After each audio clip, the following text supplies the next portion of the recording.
ابراہیم علیہ السلام کی بات میں کہہ رہا تھا کہ یہ انہوں نے اپنی جان کی، اپنے مال کی، اپنے اہل و عیال کی، سب کی قربانی پیش کی، سب کی قربانی پیش کی۔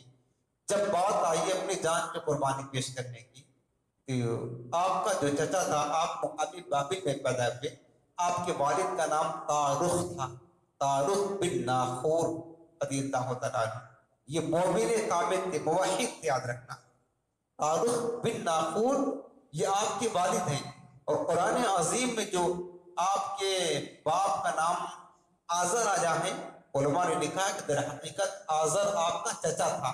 اذ قال لأبیہ آزر، جب ابراہیم نے اپنے باپ آزر سے کہا تو وہاں پر اب کا لفظ استعمال ہے، لفظ اب۔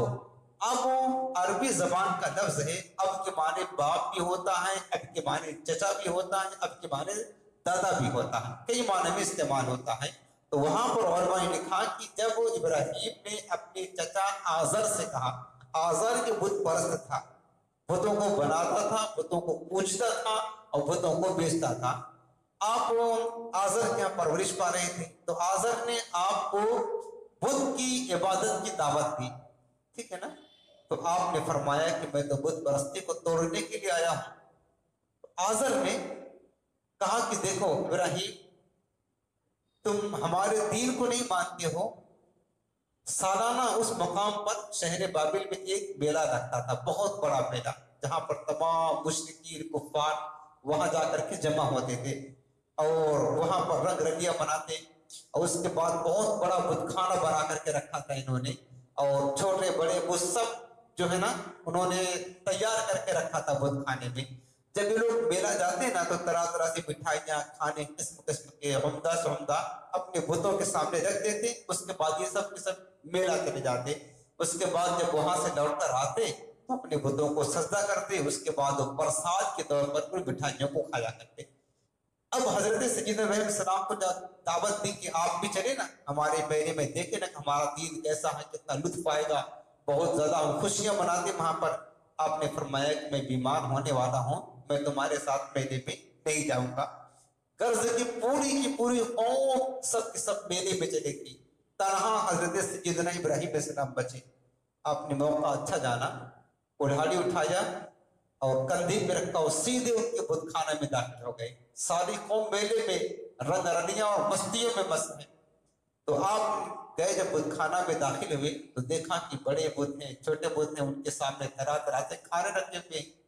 ابراہیم السلام نے فرمایا کہ بتوں یہ کھانے تمہارے لیے رکھے، اس کو کھاؤ کیوں نہیں کھاتے؟ وہ بھلا بے جان بت کیا جواب دیتے؟ تو انہوں نے کہا کہ تو بت نے تو کچھ جواب نہ دیا۔ آپ نے کلہاڑا اٹھایا اور بتوں کو توڑنا شروع کیا۔ جتنے چھوٹے بت تھے نا سب کو توڑ کر کے رکھ دیا، کسی کی ناک کاٹ دی، کسی کا ہاتھ کاٹ دیا، پیر توڑ دیا، سب کو توڑ کر کے رکھ دیا۔ بڑا جو بت تھا اس کو چھوڑ دیا اور کلہاڑی اسی کے گلے میں لٹکا کر کے واپس چلے آئے، اپنے گھر آ گئے۔ یہ بہت بڑا کارنامہ تھا، کوئی معمولی بات تو نہ تھی۔ اس وقت نمرود جو پوری دنیا کا بادشاہ تھا، اس کی حکومت تھی، جو ظالم تھا اور خود خدائی کا دعویٰ کرتا تھا، اس کی حکومت تھی۔ یہ میں قرآن عظیم کا مفہوم عرض کر رہا ہوں، یہ ساری چیزیں جو میں عرض کر رہا ہوں یہ پورا قرآن میں لکھا ہوا ہے، میں اس کا خلاصہ عرض کر رہا ہوں آپ کے سامنے۔ نمرود کی حکومت تھی، اس نمرودی حکومت کے سامنے تنہا ابراہیم السلام ڈٹے رہے، اپنی جان کی پرواہ نہ کیا۔ ایک طرف پوری قوم ہے اور قوم کا بادشاہ بھی ایک طرف ہے، ایک طرف تنہا ابراہیم السلام ہے۔ آپ دیکھیں کہ اللہ کے لیے جان کی قربانی کا نذرانہ ابراہیم السلام کیسے پیش کرتے ہیں۔ جب بتوں کو توڑ کر کے واپس آ گئے اپنے گھر تنہا، اس کے بعد جب مشرکین اپنے میلے سے لوٹ کر بت کھانے گئے، کیا دیکھا کہ بتوں کا تو عجیب حال ہے، سب ٹوٹے پھٹے ہوئے ہیں، سب زخمی ہیں۔ بڑا غصہ آیا، ظاہر سی بات ان کے معبودوں کے ساتھ یہ توہین، یہ گستاخی، تو غصہ آنے کی بات ہوئی ہے۔ اب آپس میں باتیں کرنے لگے کہ یہ کام کس نے کیا؟ دیکھا کہ بڑے بت کے سامنے کداڑی اس کے کندھے پر رکھی ہے، تو ان میں سے کسی نے کہا کہ ہم نے سنا ہے کہ ان بتوں کی ایک شخص مذمت کرتا ہے، اس کی برائی بیان کرتا ہے، یقال لہ ابراہیم، جس کا نام ابراہیم ہے۔ ٹھیک ابراہیم کو بلاؤ۔ حضرت سیدنا ابراہیم السلام کو بلایا گیا، پھر ان سے پوچھا کہ بتاؤ ابراہیم، انت فعلت ھذا بآلہتنا یا ابراہیم، اے ابراہیم کیا تم نے ہمارے بتوں کے ساتھ یہ انجام کیا، یہ کام کیا؟ حضرت سیدنا ابراہیم السلام نے فرمایا بھائی تم مجھ سے کیوں پوچھتے ہو؟ تمہارا بڑا معبود جو ہے وہ تو سلامتی کے ساتھ ہے، اس سے پوچھو۔ ایسا لگتا ہے کہ یہ بڑا بت کسی بات پر غصہ ہو گیا اور کسی نے سب کو توڑ پھوڑ کر کے رکھ دیا ہوگا، اس سے پوچھو یہی بتائے گا تمہیں نا۔ ابراہیم السلام ایک حجت قائم کرنا چاہتے تھے۔ فرمایا کہ مجھ سے کیوں پوچھتے؟ بل فعلہ کبیرہم ھذا فاسألوہم ان کانوا ینطقون۔ فرمایا کہ جو بڑا بت ہے تمہارا اس سے پوچھ لو، اسی نے یہ کام کیا ہوگا، اگر یہ بولتے ہیں تو پوچھ لو۔ اب ایک بار ان کے دل کو جھٹکا تو لگا یار، ابراہیم السلام یہ کہتے ہیں بڑے مجھ سے پوچھ لو، یہ تو کچھ بولتا ہی نہیں ہے۔ تو انہوں نے کہا کہ ابراہیم کیسی بات کرتے ہو، وہ ہمارا بت تو کچھ جواب نہیں دیتا ہے، کچھ بولتا نہیں ہے۔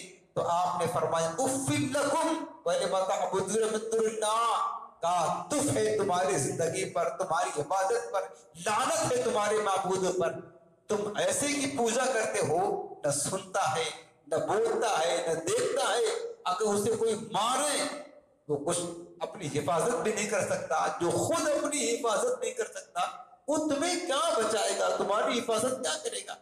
اب اس جواب کو سن کر وہ لاجواب ہو گئے، لاجواب ہو گئے، ان کے پاس کوئی جواب نہ تھا۔ تو لمحے کے لیے سوچا تو صحیح کہ بات تو سچی ہے کہ جو خود بول نہیں سکتا ہے، سن نہیں سکتا ہے، مکھی اس کے اوپر بیٹھ جائے مکھی نہیں ہٹا سکتا ہے، اور بھلا معبود بننے کی اہلیت کہاں سے رکھے گا؟ لیکن شقاوت ازلی ان پر غالب تھی اور ان کے دل پر کفر و شرک کی مہر لگ چکی تھی۔ انہوں نے ہڑ دھڑ بھی کیا، کہا نہیں ابراہیم نے ہمارے بت کے ساتھ زیادتی کی ہے، لہذا اب ان کی سزا کیا ہوگی؟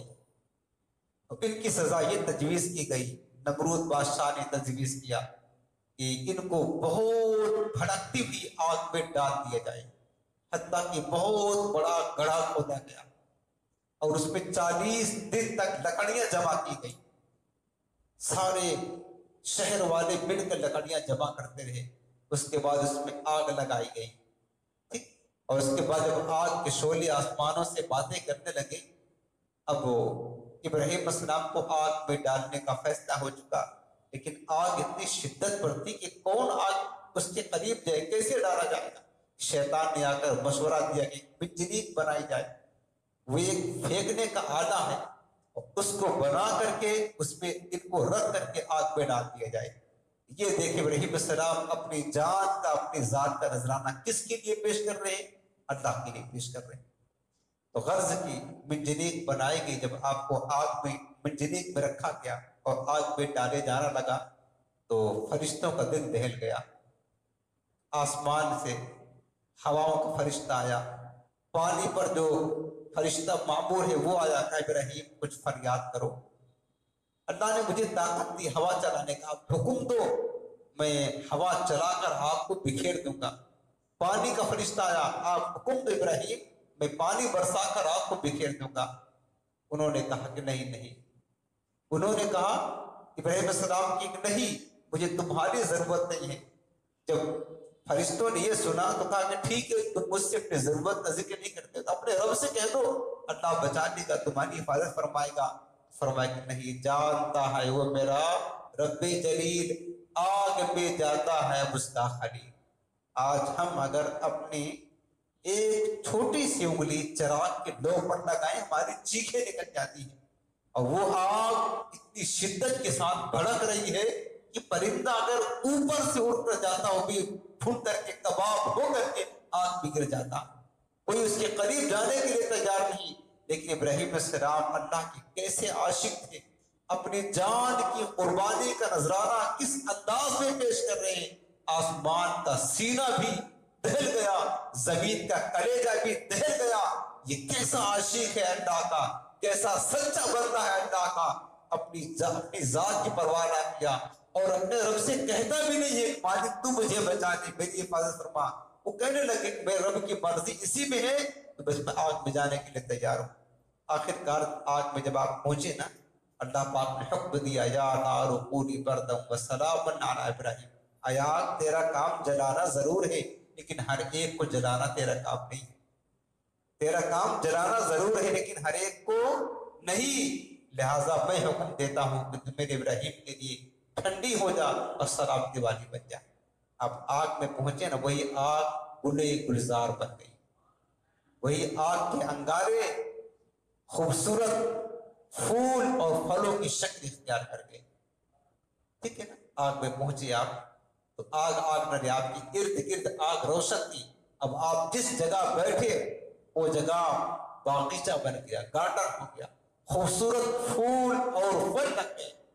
آرام سے اس میں بیٹھے، اللہ نے آپ کی دلجوئی کے لیے ایک فرشتہ بھیجا، وہ آپ کے ساتھ آپ سے باتیں کرتا ہے۔ نمرود اپنے اونچے محل پر بیٹھ کر یہ منظر دیکھتا رہا۔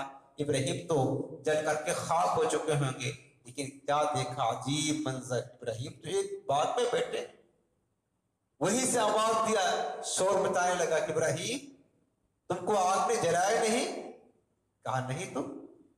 پھر کہا کہ اچھا ارد گرد تو آگ روشن تھی، جل رہی تھی، کہا کہ اچھا کیا آپ وہاں سے باہر آ سکتی؟ اس کا خیال تھا کہ آگ چلو وہاں نہیں جلا رہی ہے، گلزار بن کے جب باہر نکل کر کے آگ سے آئیں گے نا تب تو یہ جل جائیں گے۔ لیکن ابراہیم السلام ویسے ہی آگ سے گزر کر کے پار ہو گئے اور آگ نے آپ کو نہیں جلایا۔ یہ اپنی جان کا نذرانہ